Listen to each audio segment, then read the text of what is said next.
Come to find out, some terrorists tried to bomb the embassy. And I got to the third flight, and I couldn't really breathe. I had suffered a mini stroke while my Oh, wife man. and daughters while we're driving. Yeah. What's good, guys? Jeremy Davis here, Golfing Gospel. Once again, just playing the Veteran Golf Association Golf Tournament. I did not play too hot at all, but I got the homie Keith Reddock here. 25 years in the U.S. Marines. 22 years in the U.S. Marines. I want to talk ball first, man. So you're a huge Dallas Cowboys fan. Love them. Yeah, I grew up a Cowboys fan, man. What do they need to do to get over the hump? They need a coach. They need a coach. They need to get Jerry Jones out from being a coach. Yeah. They need a coach. Yeah, I agree with that too. Like I said, I grew up a Cowboys fan. I was drafted by the Giants, so then I had to dismiss my fandom to the Cowboys, man. But I think a lot of things they need to do. They don't really attack free agency like they should. They do need, I think, a new renowned, known coach. But I think the thing with Jerry, my opinion, is he likes to control his head coach, so he doesn't want to get a guy that's going to give him pushback and stuff. Yeah.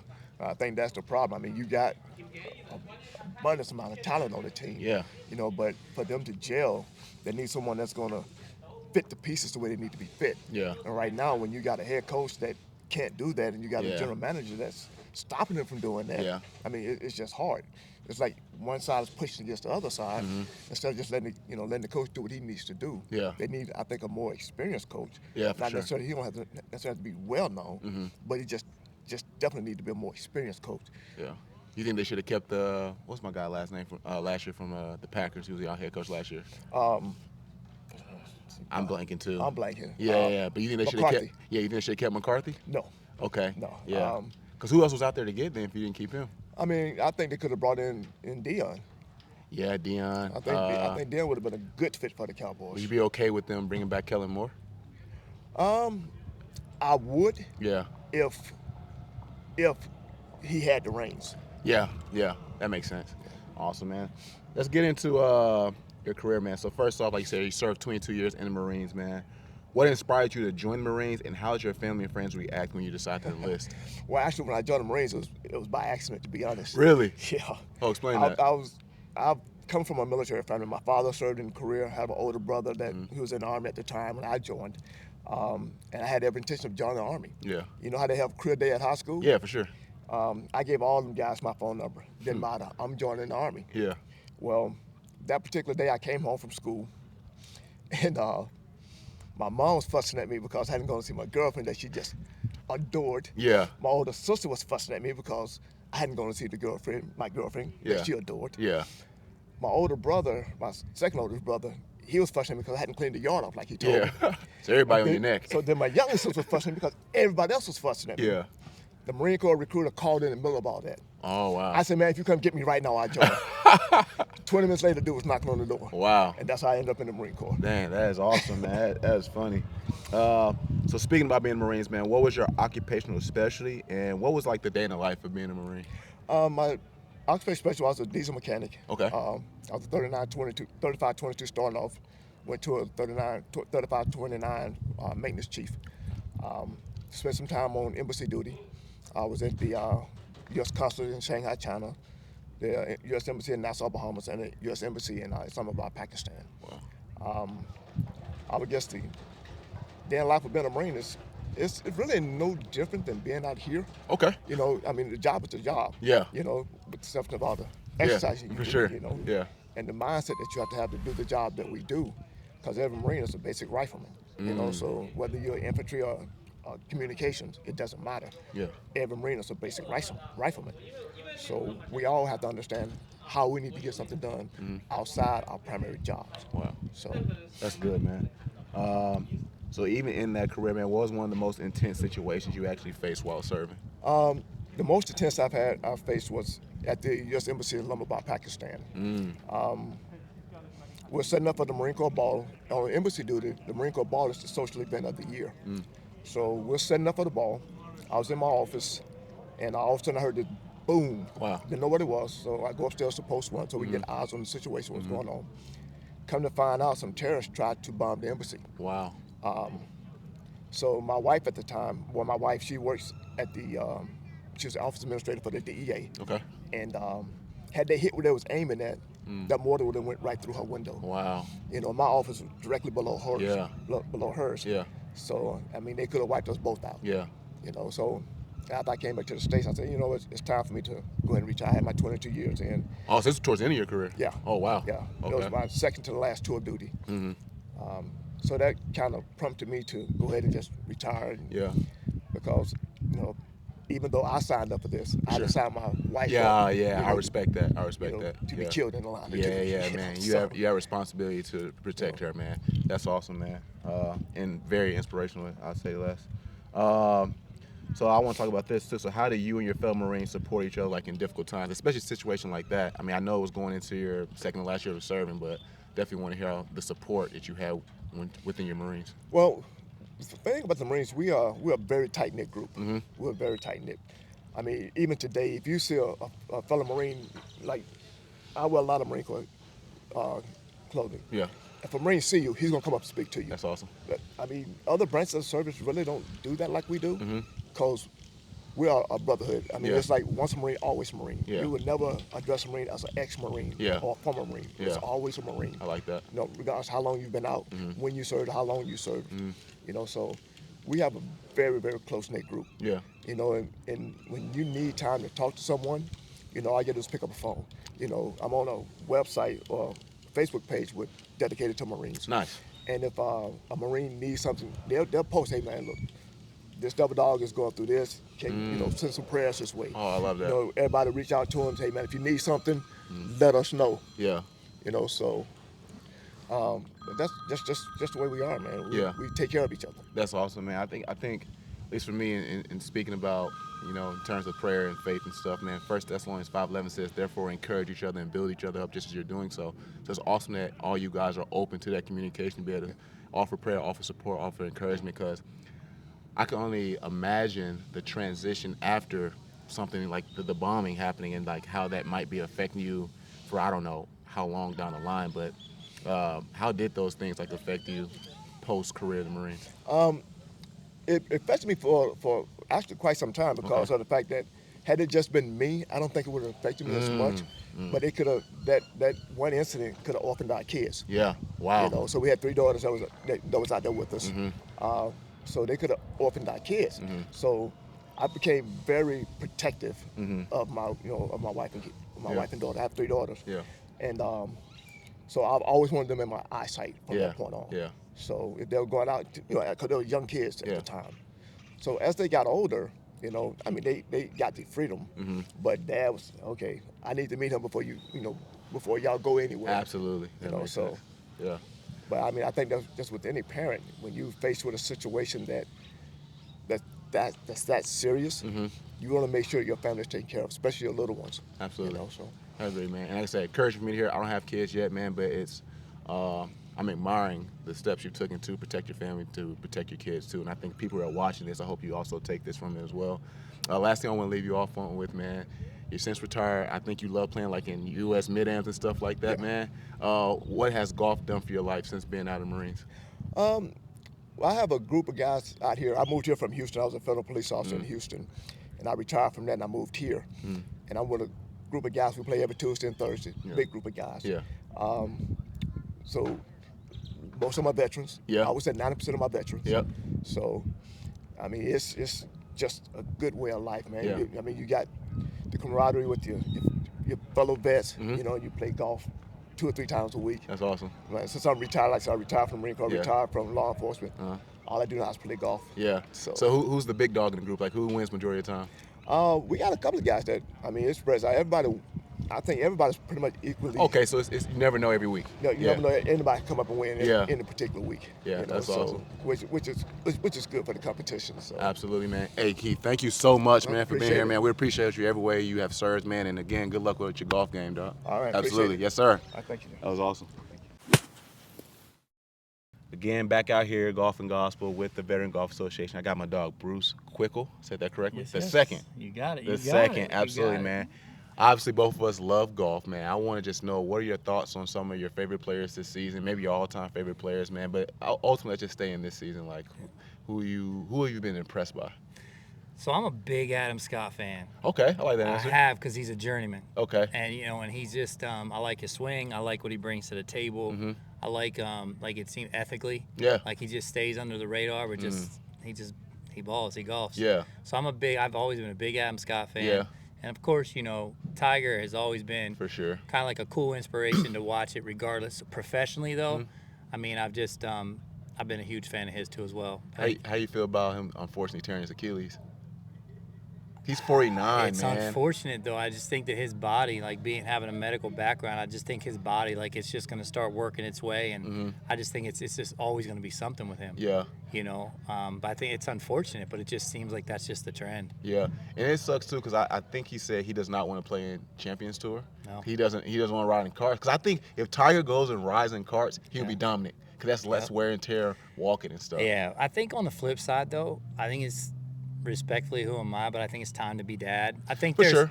Yeah. So we talk about God and gospel. Yeah. I think it's God's sign. These things happening. It's His sign to like just focus on Sam and Charlie. Like focus on what's next in your life and being a dad. Right. Because I think if you ever watch any of his documentaries, that's what his parents did for him. Right? They put it all aside. Yeah. So I think it truly is. I think it's God speaking, just trying to tell him, hey. Yeah. I hope he just has the heart to be obedient to it, but he's just trying to chase Jack. And it's like, bro, I don't see you winning a major anymore. Like, it would be amazing to see it just because of everything he's been through. But I think 49 tearing Achilles and then trying to go walk 4 days at Augusta or depending on where the Open is and all that stuff, I don't really see it anymore. Nobody still understands the full dynamic of exactly what happened to his right leg. I mean, because he's always got the sleeve on if he's in shorts. So it's like you just don't know, like, what was the depth of that injury? None of us ever heard. Yeah. And that's another piece of it. Yeah, that's a great point. I never even thought about that, man. But let's transition, though. So you served 8 years as a combat medic. What were some of the most challenging aspects of combat medic training? Knowing that somebody's life is in your hands. Knowing if somebody's life is on the line, depending on the situation, and that they are reliant upon you being the first one there. So mentally being prepared for it, knowing what to do, knowing how to react to the situation. Yeah. So I think that's probably the biggest thing. It's just there are thousands of people that are counting on you. Yeah, and you couldn't afford to like have a bad day or a lapse too, especially like you said, someone's life is on the line. It's like obviously me playing football, like I can get away with slipping on a route and make it up for next time, but you can't slip up in this occupation at all. Can't. Yeah. You can't. That makes sense, man. Totally. So I would say, what was one of the most intense situations you actually encountered as a combat medic too? Obviously, people's lives were on the line. Yeah. Gulf War. I definitely think Gulf War, one of the most intense situations. I mean, we were in a lot, but I think one of the very first ones is, first and foremost, I was only 19 when I got deployed. Wow. Yeah, so I went into the military at 18, and 19 I was when I got orders to go to the Gulf War. And one of the first things is we had got through the breach into Iraq, and we were approaching like these like tanks and stuff that were destroyed, and we got the call to hurry up and stop and halt our convoy because they saw movement in front of us. Fast forward, there were Iraqi soldiers that were hiding down in these bunkers. Wow. We were the first vehicle there, and again, there was more intense, but my first one was we had to approach that foxhole. So my thing is, are they going to come out with like the pin pulled on a grenade? Wow. So at 19 years old, being the first intense, that's the one that truly, a lot of other things happened. That one, for some reason, just sticks in my mind for eternity. Was there I guess, lack of better words, a shock factor? Like, dang, 19, this is my first one. Like, oh 100%. my gosh. Yeah. Like I said, it's nothing like my first NFL game. That's nothing compared to that at all. Yeah, but in life, though, I've moved on so well. It's not about comparing it because you've been through things I haven't. Yeah, yeah. Right? I'm just saying I admire you yeah, guys for like having the calmness. I won't say you're calm, but like you have to have that demeanor, like, yo, I'm okay in this situation, and be able to fulfill that, like, is a different mode. I mean, they are two totally different things, but like, I couldn't see myself doing what you're doing at all. It definitely has its challenges and its thoughts, but you never, in that moment, there is never a time where I second guess, like, oh my gosh, you're just in it. Yeah. I think that's the weird thing is like, where did I get that mindset? Yeah. And this translates to the next question, which obviously you said being 19 and just jumping into a situation like that. How did you cope with the stress and trauma of being responsible for someone's life? Great question. Yeah. Two-part answer. Please. I never felt the stress. Okay. For 8 years. Never felt the coping, never whatever. like 20, 23, 4 years later, I started realizing the whole PTSD thing and some of the things set in. Yeah. And, you know, if you ever look into PTSD, at least military based, right? Because PTSD can be for anyone, Yeah. right? It can be spousal abuse. It can PTSD exists everywhere. But if you do your research in military PTSD, it truly can wait like a 15 to a 25-year window till it actually affects a person. Sheesh, okay. They're real numbers. Yeah. So in the moment, like, I coped with it like it was my job, right? I mean, it was my job. Never really hit the stress factor until after the military, even after college, everything else. You know, it's when I became husband, father, and then everything else. That's when I started realizing things were a little different. Yeah. So obviously, like we're going to get into, obviously you're into fitness, you're a franchise owner of Nectar. What were the steps you've taken to, I guess, diminish the PTSD symptoms that you were experiencing? Or is it something you're still going through now? Still going through it now, but I own it better. Okay. And I'll tell you is that, I know when we were chatting prior, is like, I was never really a believer. I grew up in a small town in Pennsylvania and really a small farm town. Yeah. And like religion wasn't really forced upon within the household, right? And that's not a good or a bad thing. 'Cause my parents are amazing. My sisters are amazing. Right. So I didn't start realizing that I had this until about 2011, 2012, when it was my wife and my family started saying that they would talk to my wife like, I'm starting to see things a little different, you know? And that's when I started really owning it. So for me, I did what you should do right away. I went and fought the fight with the VA, which ended up being a 10 to a 12-year fight just for them to say, yeah, you have PTSD. But so they tried to deny you? oh my goodness, yeah. Wow. I got denied for 10 to 12 years. They just kept denying. And there's certain things, like, because I'm so high on life, like I am. I smile a lot. I'm I truly am. Yeah. One of my very first appointments, I walked in. They're like, well, you know, we see people so far worse than you. Like, you seem like on the out. Like, you seem like you're in a really good. Yeah. And right there, like, that scarred my opinion of the whole situation. I'm like, you know. And I had people who have been diagnosed that are like, go in there and don't shave for weeks. And I'm like, bro, that's not me. Like, I'm gonna go in like me, and if they can't, you know what I'm saying? Yeah. So I think that was the biggest uphill battle for me and the most disappointing thing. That makes sense. It's like I said, it's not the same, but some similarities with like some of the, you know, disabilities that NFL players try to get. It's so opinion based because like there is something wrong with us, but like if a doctor says it's not, it's like I have to just try to figure this out by myself, which is, you know, dangerous at this point, man. 100%. So I definitely feel you on that. And there have been people advising you to like do certain stuff, like don't shave your face and all that type of stuff, man. But like, man, I just hope that we get compensated for what we actually got through in an honorable way. Like we're not trying to like get over on anybody, right? Yeah. That's right, because you get stereotyped. Exactly. But obviously, like I said, you're doing a good job transitioning out. Talk about some of the things you've been doing with fitness and Nectar Juice Bar too. I love getting outside you both from Nectar. So there we go. Yeah. So in 2000, when I graduated from Temple after my 8 years military, 4 years college, I was fortunate to be at the right place at the right time. Talk about golf. I was on a golf course here in Arizona, still living in PA. And I was playing golf as a single. I got paired with these guys that are with these big equipment manufacturers. Fast forward, they're like, you know, if you don't want to go get your master's, because I had accepted a role to get my master's at Michigan State when Nick Saban was still there. Oh, wow. So I was going to go get my 2-year master's and work as a GA under Nick Saban. Nice. That summer I was out here, my buddy that I was deployed with, I was hanging out with him, and long story short, played golf. These guys look, if you don't want to go get your master's, I was 30 years old, we'll hire you in a minute. Oh, okay.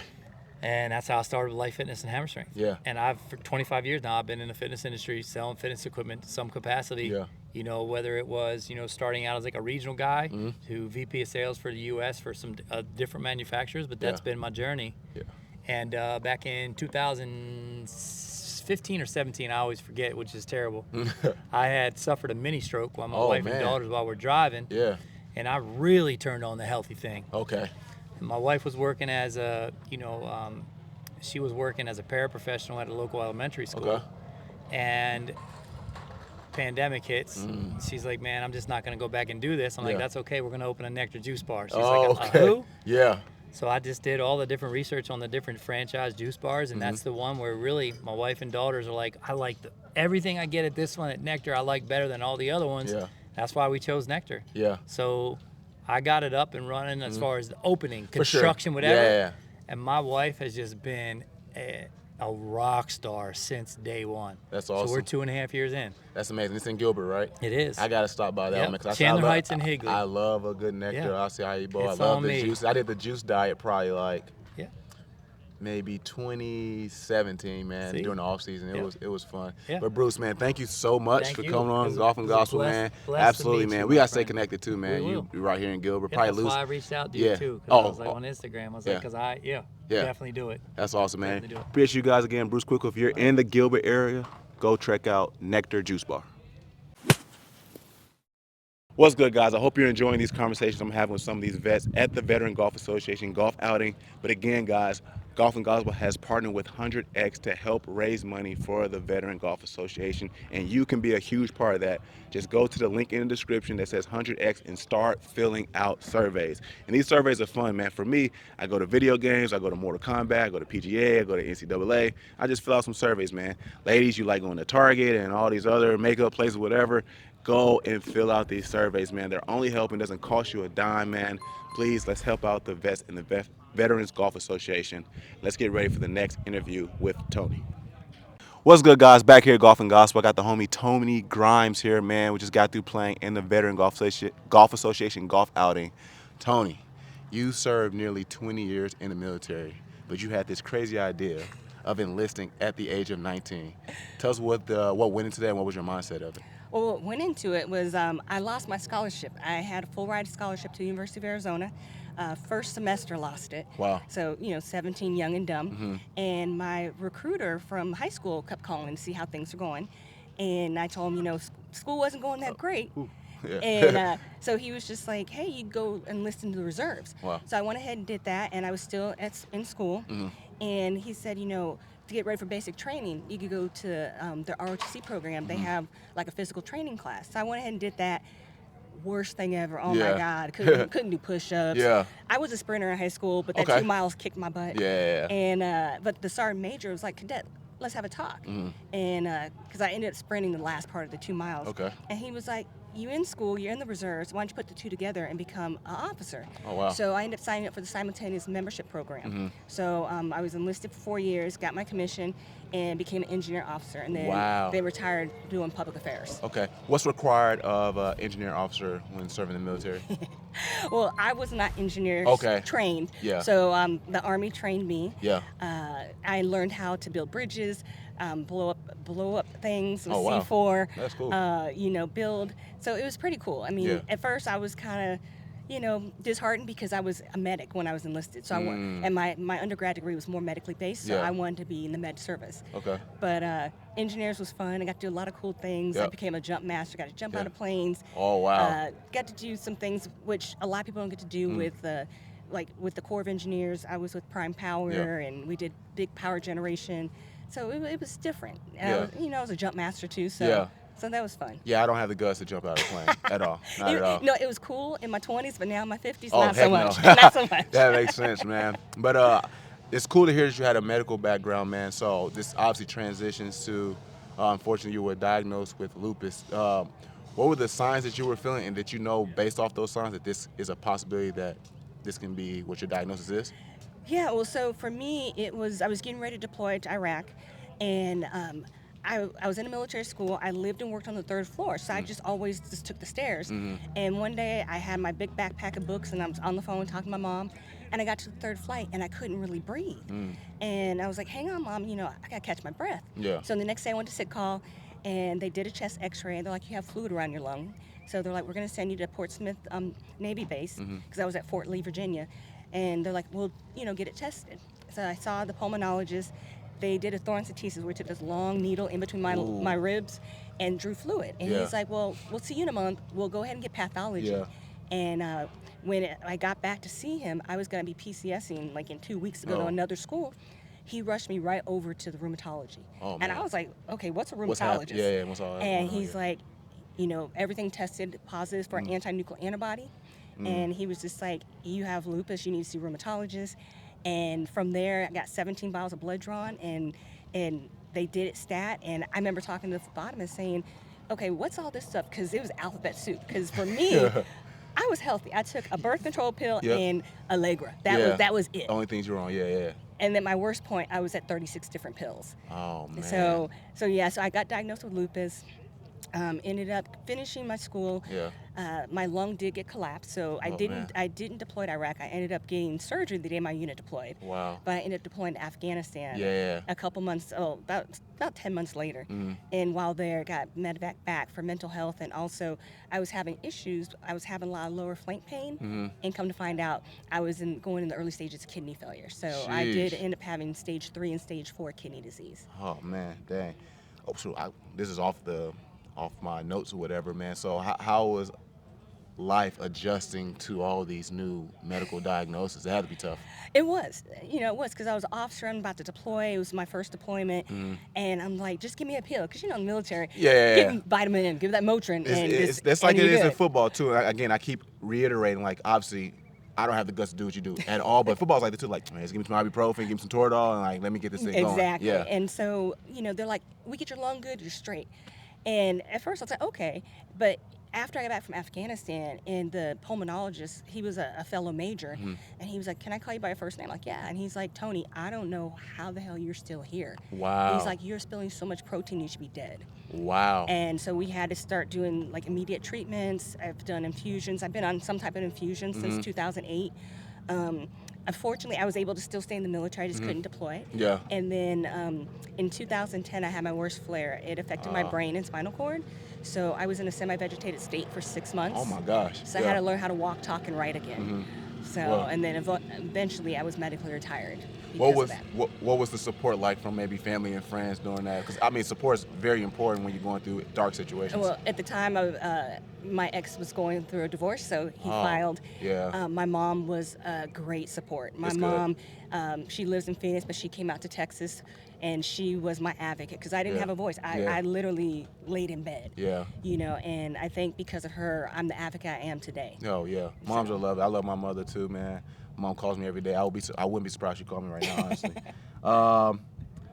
But I would say, in your view, what are the most pressing needs of the lupus community today, and how can individuals and organizations contribute to addressing them?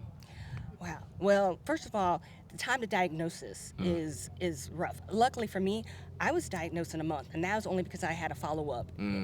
Most people, it takes anywhere from 5 to 6 years to get an accurate diagnosis. Wow. And I know so many people who've been misdiagnosed for over 20, 30 years. Also, being able to get the proper treatments. Right.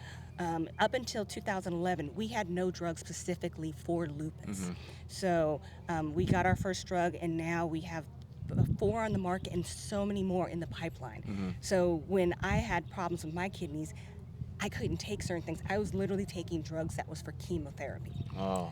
But now I say, it sucks to get diagnosed with lupus, but this is the best time to get diagnosed with lupus because there's so much out there. Yeah. And I always say, lupus is like my side chick, and I'm the main chick. Yeah. It's something I have, but it's not the main focus. Oh, that's good. So I have to, I'm grateful for the micro moments because Lord knows there's been times I'm using my cane, I can't get out of bed. So days when I could be out here and golfing, and I'm a little sore. But I gotta take those little micro wins. Yeah, absolutely, man. I love the optimism that you're having right here too as well. All right, so I feel like you kind of already answered this question, but I'm still asking. Maybe there's a nuanced way of saying it. What message would you like to share with others who are newly diagnosed with lupus or facing similar health challenges? What I would say is that there is life with lupus or a chronic disease. Yeah, you're going to go through the stages of grief because you're going to wish you could be that person you were prior to diagnosis. Yeah. But, go with it. Just flow with it. Yeah. I always say get a good mental health provider on your team.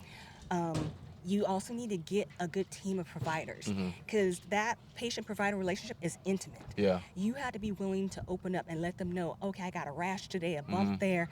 But if you can't have the open communication, don't be afraid to fire a provider. Yeah. I've had to do it. Oh, and in my 18-year journey, I consider myself a professional patient. Yeah. Because you have to know yourself. And that's the thing. As lupus, we're like snowflakes.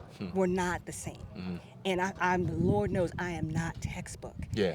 And so as patients, we have to know our disease inside out. I feel like I have a PhD in lupus right Yeah. now, and my mom got one Yeah. when she was taking care of me because Wow. my Yeah. mom was in her 60s and she doesn't use computers, but Yeah. they were telling her all these drugs that they were going to give me, and so she would go back because she was staying at the Fisher House, which is like a Ronald McDonald House for the military. Yeah. And she'd get on the computer and she started Googling, and she'd come back next day, you're not giving my daughter this drug because it has XYZ side effects. Yeah. So don't be afraid to challenge your providers. Ask the hard questions Yeah. because it's your life, and it should be a team effort. Yeah, that's good. So my last question I have is, man, how can the audience or even myself service you and what you're doing in the lupus community? Yeah, it's all about awareness. This year we're having our 3rd annual No Lupus Charity Golf Classic. It's No as in KNOW because you have to have knowledge of lupus to have no lupus. And so myself and a fellow lupus warrior, I consider us sisters because we both got diagnosed in the same year. Wow. We are both, we do our Walked in Lupus Now that happens in October. And right after COVID, we were just like, hey, we should try to do a golf tournament because her and her husband really picked up golf during COVID. And I've been playing for a little while, and we're like, let's try it. Yeah. And so we did our first tournament in 2023, raised over $30,000. That's great. Last year raised 33. Nice. This year we're hoping to Continue to trend continue, up. Yeah, and this year we are over at Whirlwind at the Cattail course. So we're playing May 10th, which is World Lupus Day. Okay. May is actually Lupus Awareness Month. Wow, okay. And so, it's going to be a great day, great food. It's going to be fun. Yeah. Plus, there's going to be a $10,000 hole-in-one for both men and Okay, women. yeah. And also prizes. We're going to flight for women's and men also. Yeah, that sounds like fun. Like I said, I'll be caddying for my friend on the Epson tour. I want her to make the cut, absolutely. But if there's a small chance something happens, I would love to attend that as well. So, guys, if you're in the Arizona area, man, find a way. Is there a site or something like that? Or how can they find? They can reach me at azlupuswarrior@gmail. So that's AZ, then LUPUS warrior at gmail.com. And guys, I'll make sure I put that in the description too if you want to reach out to be able to participate in World Lupus Day Golf Tournament, or is that It's the third annual No Lupus Charity Golf No Classic Lupus, yeah. on World Lupus Day. Okay, there it is. So I butchered it, tie it guys. all- gotta tie it all back around. Absolutely, man. Hey, Toni, thank you so much Thank for you coming so up here, much. sharing your story, man. And again, I hope that encourages others, man. And again, guys, if you're watching this, fill out the surveys with HundredX to help support the veterans and the Veteran Golf Association. We'll see you on the next episode of Golf and Gospel. Peace.